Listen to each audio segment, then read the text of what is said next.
ஓம் சரணாகத தீனார்த்த பரித்ராண பராயணே சர்வஸ்யார்த்திகரே தேவி நாராயணி நமஸ்துதே. வணக்கம் நேயர்களே, இது மகாலட்சுமி ஜோதிடம் வழங்கும் காலச்சக்கரம். உங்கள் அன்பு ஜோதிடர் ஸ்ரீராம்ஜி பேசுகிறேன். அனைவரும் நலமுடன் இருக்கிறீர்களா? நன்றாகத்தான் இருப்பீர்கள், நன்றாக இருக்க வேண்டும். இன்றைய காணொளியில் நாம் காண இருப்பது யார் பலசாலி, சுபரா பாவரா? இதன் தலைப்பு. கிரகங்கள் இரண்டு அணிகளாக பிரிந்து கிடக்கின்றன. நல்லவர்கள் அப்படிங்கிறது ஒரு அணி, கெட்டவர்கள் அப்படிங்கிறது ஒரு அணி. அதாவது சுபர்கள் பாவர்கள். அதாவது இயற்கையாக சுபகிரகமாக வரக்கூடிய நிறைய கிரகங்கள் நம்ம லக்கணத்துக்கு சுபர்களாக இருக்கணும்னு அவசியம் இல்லை. ஒரு உதாரணமாக, குரு பகவான் ஒரு இயற்கை சுவர். ஆனால் ரிஷபம், மிதுனம், கன்னி, துலாம் இந்த 4 லக்கணத்துக்கு குரு அவயோகி, நன்மைகள் செய்ய இயலாதவராகிறார். சனி பகவான் ஒரு இயற்கை பாவி. ஆனால் அவர் பார்த்திங்கன்னா ரிஷப லக்கணத்திற்கு, துலா லக்கணத்துக்கு ஒரு ராஜயோகாதிபதியாக வந்துடுவார்.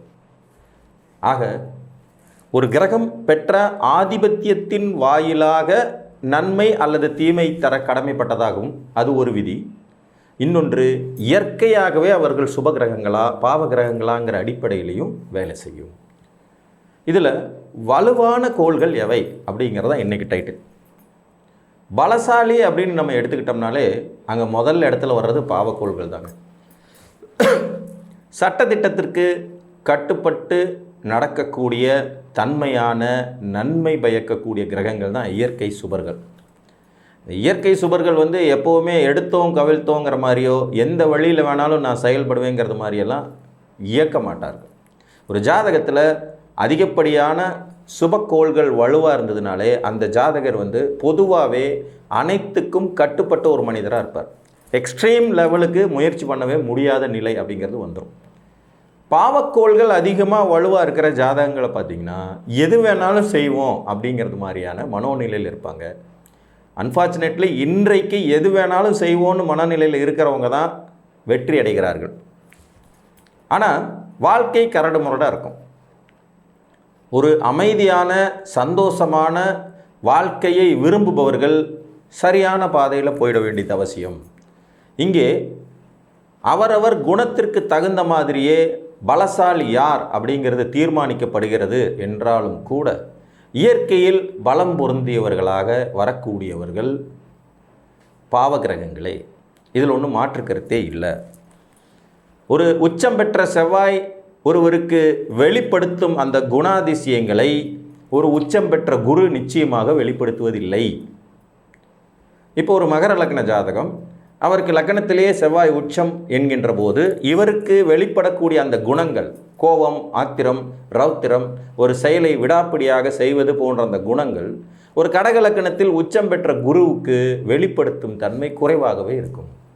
கடக லக்கணம் குரு லக்கணத்திலே உச்சமாக இருக்கார், திக்பலமாக இருந்தாலும் கூட அந்த ஜாதகர் ரொம்பவும் பெருந்தன்மை மிகுந்தவராகவோ, பணம் சேர்ப்பதில் பயங்கர ஆர்வமுடையவராகவோ, எல்லோருக்கும் நல்ல பிள்ளையாக நடப்பவராகவோ இருக்கும் தன்மைகளை வெளிப்படுத்துவது குறைவாகவே இருக்கிறது. அப்போ இயற்கை சுபர்கள் வலுவான நிலையிலும் கூட இயற்கை பாவிகளிடத்தில் சற்று கீழ்படிந்தே நடந்து விடுகிறார்கள் என்பதுதான் நிதர்சனமான உண்மை. இதில் இன்னொரு சூட்சமமான விஷயம் என்னென்னா, பாவிகளும் சுபர்களும் தொடர்பு கொண்டால் அங்கே பலம் பெறுவதும் பாவக்கோள்கள் தான். ஒரு பாவகிரகமும் ஒரு சுபகிரகமும் தொடர்பு கொள்ளும்போது அங்கே பலம் பெறுவது, வலுப்பெறுவது, நன்மைகளை தர கடமையுடையதாக பாவக்கோள்களே மாறுகின்றன. இங்கே சுபக்கோள்கள் வலுவை இழக்கின்றன.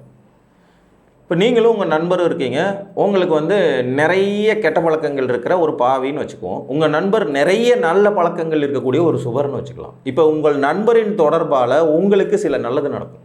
அவர்கிட்டருந்து சில நல்ல குணங்களை நீங்கள் எடுத்துக்குவீங்க. ஒரு டயத்துக்கு எந்திரிக்கிறது, சுத்தபத்தமாக இருக்கிறது, சொன்ன நேரத்துக்கு சொன்ன இடத்துக்கு போகிறது, இந்த மாதிரியான ஒரு சில குணங்கள் நீங்கள் கெட்டவராக இருந்தாலும் அந்த குணங்கள் உங்களுக்கு யூஸ் ஆகும். அதே நேரத்தில் உங்ககிட்டருந்து அவர் சில கெட்ட குணங்களை எடுத்துக்கிறார். மோசமான சூழ்நிலைகளை உருவாக்கிக்கிறது, எப்போதும் செயல்படாத தன்மையோடு இருக்கிறதுங்கிறது மாதிரியான கெட்ட குணங்கள், போதை பழக்கங்களுக்கு அடிமையாகிறதுங்கிற மாதிரி. இப்போ அந்த நல்லவரோடு சேர்ந்ததனால கெட்டவரான உங்களுக்கு நன்மை, இந்த கெட்டவரோடு சேர்ந்ததுனால நல்லவரான அவருக்கு கெடுதல். புரியுதுங்களா? கிரகங்களின் இயக்கமும் இதே மாதிரி தான். இயற்கை சுபர்களோடு சேரும் இயற்கை பாவிகள் அவர்கள் தங்கள் வலுவை அதிகப்படுத்திக் கொள்கிறார்கள். அதே நேரத்தில் சுபகிரகங்கள் தங்கள் வலுவை இழக்கின்றன. இதுதான் சூட்சுமம். அதே நேரத்தில் ஜாதகத்தின் தனிப்பட்ட அடிப்படையில், தனிப்பட்ட கட்டங்களின் அடிப்படையில், கிரகங்களின் அடிப்படையில் சுப வீடுகளில் அமர்ந்த சுபர்கள் பலசாலி ஆகிறார்கள். சுப வீடுகளில் அமர்ந்த சுபர்கள் பலசாலி ஆகிறார்கள். பாவ வீடுகளில் அமர்ந்த பாவிகள் பலசாலி ஆகிறார்கள். பாவ வீடுகளில் அமர்ந்த பாவிகள் பலசாலி ஆகிறார்கள். இது ரெண்டும் இயற்கையான உண்மை, நிதர்சனமான ஒரு விஷயமாக எடுத்துக்கணும். இப்போ ஒரு உதாரணமாக, பாவ வீட்டில் அமர்ந்த சூரியன், செவ்வாயினுடைய வீட்டில் போய் சூரியன் உட்கார்ந்து உச்ச பவரில் இருக்கும்போது, ஒரு இயற்கை சுபரான சுக்கரனுடைய வீட்டில் அமர்ற சனி பகவான் உச்ச வலிமையை பெற்றாலும் கூட சூரியனுக்கு நேர் 7ஆம் இடத்துல இருக்கனால அவருக்கு வக்கரம்னு ஒரு இதை கொடுத்து பவரை குறைச்சிருவோம். வித்தியாசம் புரியுதுங்களா? ஏன்னா இவர் ஒரு இயற்கை பாவி, அவர் ஒரு இயற்கை பாவி. ஆனால் அவர் பாவ வீட்டில் வலுப்பெறுகிறார், இவர் சுபர் வீட்டில் வலுப்பெறார். இங்கே சுபர் வீட்டில் வலுப்பெற பாவி வலுவானவர் என்றாலும் கூட சூரியனுக்கு நேர் 7ஆம் இடத்தில் இருக்கும்போது வக்கரம் என்கின்ற ஒரு நிலையை அடைந்து அந்த உச்ச வலிமைக்கு சற்று மாசுபட்ட பங்கப்பட்ட வலிமையை அடையிற மாதிரி சூட்சுமமாக செஞ்சுடுவாங்க. அப்போ பாவ வீட்டில் பாவக்கோள்கள் வலிமையாகவும் சுப வீட்டில் சுபக்கோள்கள் வலிமையாகவும் செயல்படுகின்றன. இயற்கை சுபர்களுக்கு எப்போதும் வலு அதிகம் என்றாலும் கூட அவர்கள் சட்ட திட்டங்களுக்கு கட்டுப்பட்டே நடப்பார்கள். சட்டத்தை மீறி, வரைமுறையை மீறி செயல்பட மாட்டாங்க. ஆனால் பாவக்கோள்களுக்கு அந்த வரைமுறைகள் செல்லுபடியாகாது. அதே மாதிரி பாவக்கோள்கள் வக்ரகதி அடைந்து விட்டார்கள் என்றால் இன்னும் கூடுதலான பலத்தை பெற்று விடுவார்கள். இந்த கூடுதலான பலத்தினால என்ன ஆகும் அப்படின்னு கேட்டிங்கன்னா, அவங்க இன்னமும் சட்டத்திட்டத்திற்கு கட்டுப்படாமல் அதிக வலுவோடு செயல்படுவார்கள். நான் முதல்ல சொன்ன வக்ரகதி, உச்ச வக்கரம் என்பது வலுவை குறைத்து விடும் தன்மையாகவும், வேறு இடங்களில் வக்கரம் பெறும்போது வலு அதிகரிக்கும் தன்மையாகவும் செயல்படும். புரியுதுங்களா? எப்போவுமே பாவக்கோள்கள் தான் வலிமையானவை, இதில் மாற்று கருத்து இல்லை. சுபர்களும் பாவர்களும் இணையும் போது பாவக்கோள்களே வலுவை அதிகம் பெற்று விடுகிறார்கள். சுபக்கோள்கள் சுப வீடுகளில் அதிக வலுவோடு இருப்பார்கள். இப்போ கன்னியில் புதன் உச்சம், இங்கு புதன் அதிக வலுவோடு இருக்கிறார், இதில் எந்த மாற்று கருத்தும் இல்லை. இன்னொன்று, இது இயற்கை சுபரின் வீடு. மீனத்தில் சுக்கிரன் உச்சம், இங்கே இயற்கை சுபரான சுக்கிரன் இன்னொரு இயற்கை சுபரான குருவோட வீட்டில் வலுவோடு இருக்கிறார். இதுவும் உண்மையான வலுதான். ஆனால் இவர்களின் வலுவானது உபய வீடுகளில் ஏற்படுகிறது. உபய வீடுகள் வலு குறைந்தவை. இவங்க வலுவான கிரகம் தான், இயற்கை சுபர் வீட்டில் தான் வலுவடைகிறார்கள். ஆனாலும் இந்த உபய வீடுகள் வலு குறைந்தவையாக இருக்கின்றனங்கிறது ஒரு சூட்சுமம். அப்போ சுபர்கள் உச்ச வலுவை பெறும்போதும் கூட அவர்கள் முழுமையான பலனை அடைந்து விட முடிவதில்லை. ஆனால் அதே நேரத்தில் பாவக்கோள்களான சனி, செவ்வாய், சூரியன் 3 பேரையும் பாருங்கள், சர வீடுகளில் வலுப்பெறுவார்கள். சர வீடுகள், வலிமையான சரவீடான மேசத்தில் சூரியன் உச்சம் பெறுவதும், இன்னொரு வலிமையான சரவீடான மகரத்தில் செவ்வாய் உச்சம் பெறுவதும், இன்னும் வலிமையான சரவீடான துலாத்தில் சனி உச்சம் பெறுவதுமே பாவக்கோள்கள் சுபக்கோள்களை விட வலுவானவையாக படைக்கப்பட்டிருப்பதன் சூட்சுமத்தை நீங்கள் புரிந்து கொள்வதற்கு உதவும். ஒரே ஒரு இயற்கை சுபரான குரு மட்டும்தான் கடகம் எனும் சர வீட்டில் வலுப்பெறுகிறார். இன்னொரு இயற்கை சுபரான சந்திரன் உச்சம் பெறுவது கூட நிலைத்த வீடு என்று சொல்லக்கூடிய ஸ்திர வீட்டில் தான். இந்த கண்ட்ரோல் எல்லாம் ராகு கேதுகளுக்கு அடங்கவே அடங்காது. அவர்கள் எப்போதும் பாவிகள், எப்போதும் வலுவானவர்கள். எந்த வீடில் அமர்ந்தாலும் அந்த வீட்டை தங்களுடைய வீடாக ஆக்கிரமித்து கொள்ளும் குணம் கொண்டவர்களாக இருப்பார்கள். அப்போ சுபர்கள் வலிமையானது தனித்த நிலையில் சுப வீடுகளில் அமர்ந்திருக்கும் போது, பாவர்கள் வலிமையாவது தனித்த நிலையில் பாவ வீடுகளில் அமர்ந்திருந்தாலும் சரி, சுப வீடுகளில் அமர்ந்திருந்தாலும் சரி, இவர்களே வலுவானவர்கள் ஆகிறார்கள். சுபர்களோடு இணைந்த நிலையிலும் கூட அவர்களின் வலிமையை இவர்கள் பிடுங்கிக் கொள்கிறார்கள் என்கின்ற அடிப்படையில் பாவக்கோள்களே பலசாலிகளாகிறாங்க.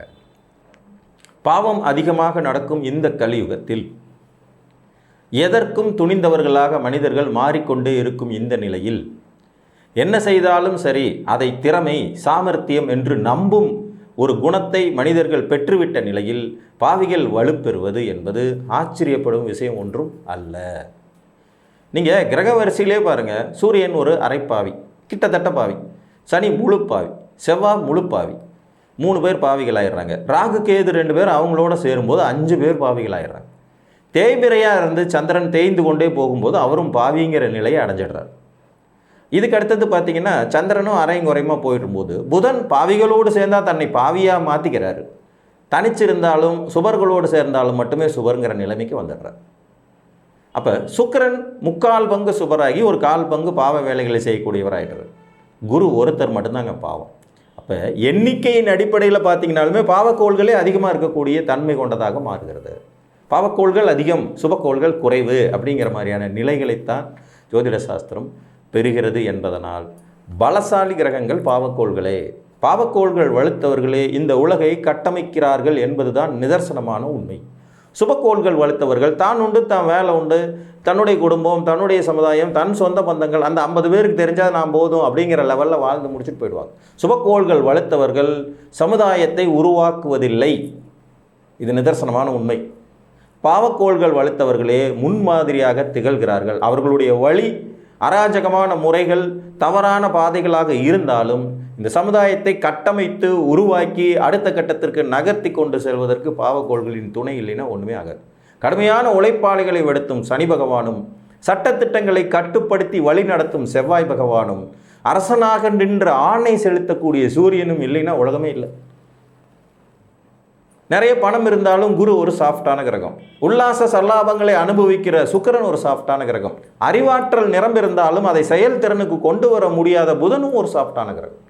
மனோசக்தியுடனே வாழ்ந்து விடலாம்ங்கிற அமைப்பு கொண்ட சந்திரனும் ஒரு சாஃப்டான கிரகம். ஆக சுபர்களின் வளர்ச்சிக்கு கூட இந்த பாவ கிரகங்களின் துணை தேவைப்படுகிறது என்கின்ற அடிப்படையிலே உலகின் வளர்ச்சிக்கும் பாவக்கோள்களின் பலம் என்பது இன்றியமையாத ஒன்றாக விடுகிறது என்பதனால் பாவக்கோள்களே பலசாலிகள் என்று கூறி மீண்டும் ஒரு காணொளியில் உங்களை வந்து சந்திக்கும் வரை உங்களிடமிருந்து அன்புடன் விடைபெற்றுக் கொள்வது உங்கள் அன்பு ஜோதிடர் ஸ்ரீராம்ஜி. நன்றி, வணக்கம்.